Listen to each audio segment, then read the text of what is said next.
Magandang araw mga katokers, mga katokis, mga katoshis. Welcome rin po sa ating panibagong vlog dito sa Talking Toshi Sports. Alright. Nako, eto. Medyo, bagong-bagong balita mga kababayan. Hindi naman masyadong bagong balita, medyo nakalipas na pero latest pa rin to. Tandaan nyo yung vlog ko na isang araw, ako napaisip, bakit wala pang hatol ang FIBA tungkol dito sa sitwasyon ni Justin Brownlee? Eto na pala. Meron na palang balita kahit papano. Okay, tama, wala pang desisyon kung siya ba ay suspended, banned for 3 months, 6 months, gaano kahaba. Ito pala ang balita mga kababayan. Alright. So, si Justin Brownlee pala umapila no, sa FIBA na hindi, mali yan. Alam naman natin pag umaapila, hindi, i-contest mo yung drug result. Okay? So, umapila siya. So, ito, iniimbestigahan. Patuloy ang paggulong ng hustisya sa kanyang pag-aapila. Hanggang iniintay pa rin natin, ano? Kung ano ang kalalabasan ng kanyang pag-apila sa kanyang sitwasyon. Ngayon, habang hindi pa nilalabas ng FIBA yung desisyon nila do sa apila. Okay? Yan. Nagtatagal mga kababayan. Yung sinasabi ko sa inyo. Nagtatagal yung yung katagalan, yung proseso na yon na hinihintay natin, nagpapatagal sa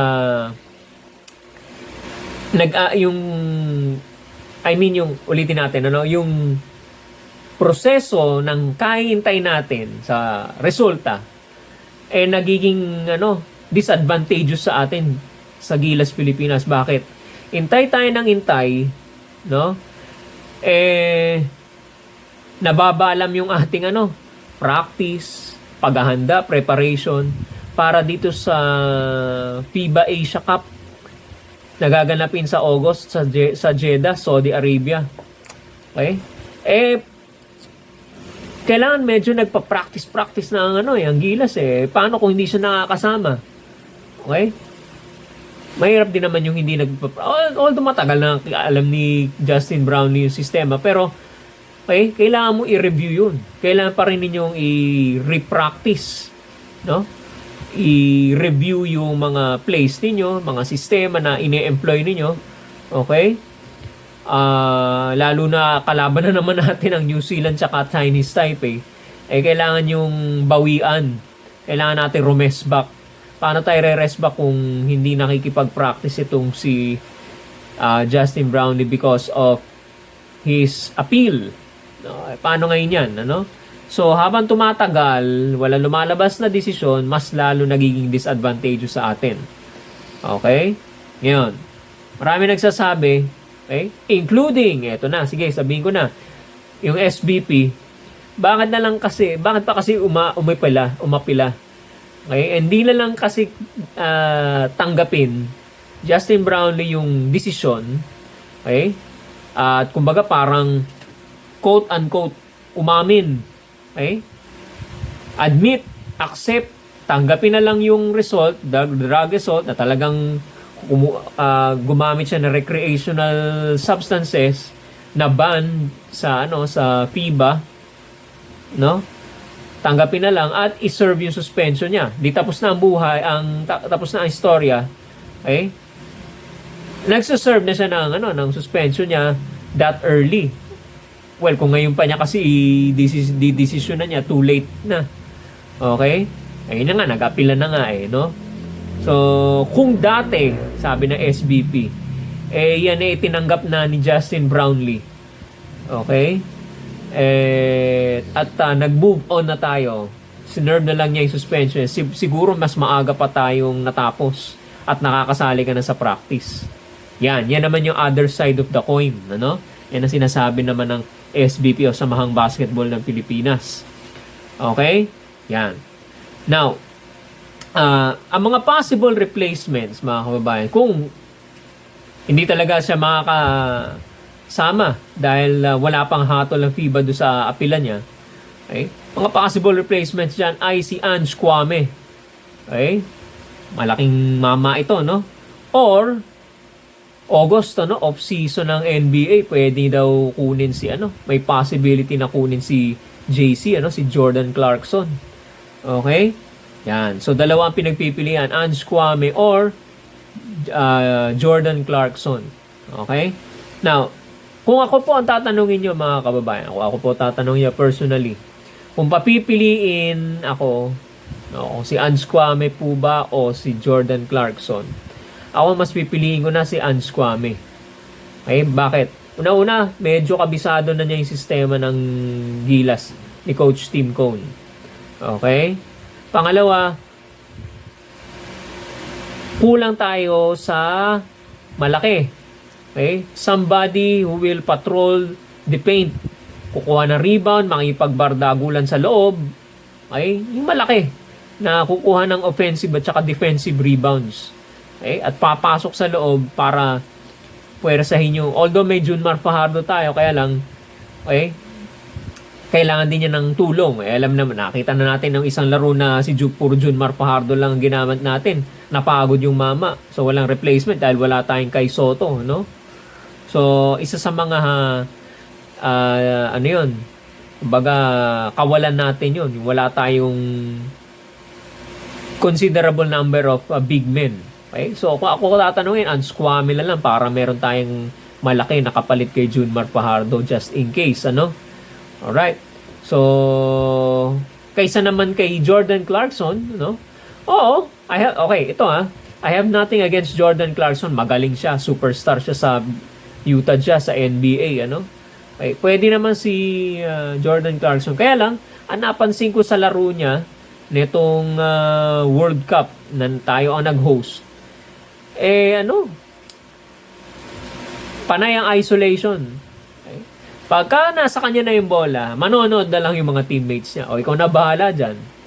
Ito naman si Jordan Clarkson, medyo, syempre, may pride yan. Okay? Miyembro ako ng Gilas Pilipinas. At the same time, I am a legit NBA player. Papasikat ngayon yan, Isolation, siya mismong dadrive sa loob, pipilit niya ngayon sa loob kahit hindi posible, kahit mablangka siya sa loob, Although nakakalusot minsan, nakakatira sa labas minsan, pero hindi ganun ka-consistent, Na kapag ka meron libre sa labas, may libre na teammate, ako pakiramdam ko hindi niya ipapasa ipipilit at ititira niya, ipapasok na sa loob, Gagamitin niya yung pagiging NBA player niya, okay? Para maka-score, Samantala meron namang options, hindi ko lang alam kung sinusunod niya yung sistema ng Gilas o talagang gusto lang talaga niyang ipakita yung kung ano meron siya. Okay? Yan. So, yun lang ang medyo pwede naman si Jordan Clarkson. Kaya lang, yun nga, una-una, medyo nagsasarili. Hindi na mamasa. Pinipilit sa loob. Pangalawa, gwardya na naman. Okay, masyado na tayo maraming gwardya. Sabi ko nga sa inyo kanina, wala si Kai Soto, nagpapagaling pa. Malamang hindi pa makakapaglaro yan. So, kailangan pa natin ng isang malaki. Si Ange Kwame ang aking pipiliin. Maganda laro ni Ange Kwame in fairness. So, masipag yung bata. Mga kababayan, maasahan sa rebounding yan. Okay, lalo na itong New Zealand ng kalaban natin, medyo magaling yung mga malalaki nila. So, ang Iraq ang ating well, yung isang Iran or Iraq, hindi ko masyado matandaan. Pero either way, malamang may malaki rin yan. Okay? So, kailangan natin ng threat sa loob. Ange Kwame ang sagot dyan. Ang sagot ko, mga kababayan. Alright? So, hintayin natin yung desisyon ng FIBA. Okay? Maaga, malaon, or matagal. Tingnan natin kung ano magiging desisyon. At kung ang desisyon may isa-serve siyang suspension or ban, wala tayong magagawa kung di gumamit or i-replace si Justin Brownlee ng isa pang player na panibagong player na ipapalit natin sa kanya, no? Pero for me, ang gusto ko ipalit, okay, personal suggestion, mga kababayan, si Ange Kwame ang gusto kong ipalit dyan, mga kababayan. Kayo, mga kababayan, anong gusto nyong sino ang gusto nyong ipalit? Okay, si Jordan Clarkson ba or si Ange Kwame? Lagay nyo yung sagot nyo dyan sa ibaba ng ating video at sabihin nyo bakit. At tama pa ba? Well, in hindsight, ika nga nila. Okay? Hypothetical question na kasi umapila na nga, ano? Pero kung halimbawa, kayo may ganitong kaso, okay? Tama ba na umapila kayo? Igiit ninyo yung karapatan ninyo? Kasi nagkaroon na tayo previously na nasuspend na siya, no? Second time na niya ngayon to. Aba, sabi naman ng iba, iyan naman na yung karapatan mo, igiit mo na yung karapatan mo, baka mamaya pinaglalaroan ka lang yan or ginagawa-gawang ka lang ng kaso. Sabi ng lawyers ni Justin Brownlee, akapela tayo. Okay? Sa inyo ba, kung kayo ba ang tatanungin, tama ba ang pag-apila at umapila pa itong si Justin Brownlee dito sa drug results na ipinataw o inilabas ng FIBA, no? Or may option naman kayong tanggapin, sabi ng SBP, tanggapin mo na lang, serve the suspension at tapos na tayo. Maaari ka pa makapaglaro sa August. So anong pipiliin nyo? Yung karapatan mo, no? As a player, no? Ang mali yan, naigiit mo na ipagtanggol mo yung sarili mo, or yung makapaglaro ka para sa bansang Pilipinas, mga kababayan. Lagay nyo lahat ang gusto nyo sabihin dyan sa ibaba sa comment section natin, mga kababayan. Maraming salamat po sa inyong pagtutok sa ating mga video vlogs tungkol sa sports dito sa Talking Toshi Sports. Huwag nyo pong kalimutang mag-subscribe sa mga bagong pasok. Please subscribe to our YouTube channel, Talking Toshi Sports. Maraming salamat po muli at magandang araw po sa inyong lahat.